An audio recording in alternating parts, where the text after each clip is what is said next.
Rakstu grāmatu lapuses, kā sapņu gaismā, piepildīts ar prieku. Šis stāsts kļūst dzīves, vārdi plūst kā upe, pārsteidzoši un dzīvi. Šī grāmata ir mana, es to rakstu ar sirdi. Pieskaraties papīram, vārdi saplūst krāsās, katrs teikums kā glezna attēls manā priekšā. Piepildīts ar sajūtu, ka radīt ir mans aicinājums. Katra lapuse ir kā jauns ceļojums. Kādreiz varbūt nezināju, kāds ir ceļš uz to, bet tagad katra rindiņa mani pārsteidz un rāda savu maģiju. Grāmata aug dzīvīga kā zemes stunda, un es to rakstot jūtu pateicību laimi. Rakstu grāmatu lapuses, kā sapņu gaismā, piepildīts ar prieku. Šis stāsts kļūst dzīves, vārdi plūst kā upe, pārsteidzoši un dzīvi. Šī grāmata ir mana, es to rakstu ar sirdi.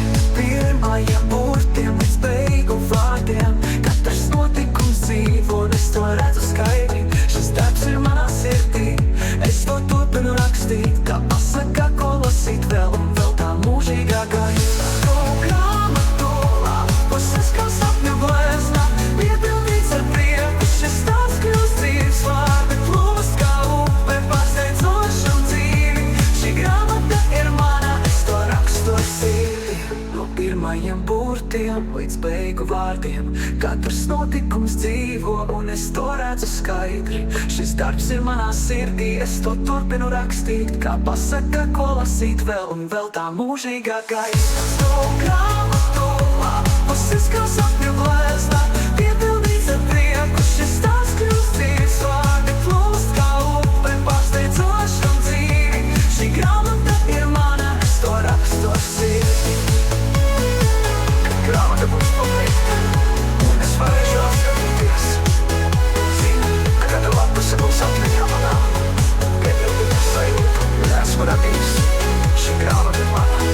Grāmata būs pabeigta, un es varēšu atskatīties. Zinu, ka katra lapuse būs atmiņā manā, piepildīt ar sajūtu, ka esmu radījis. Šī grāmata ir mana, un tā mūžīgi būs.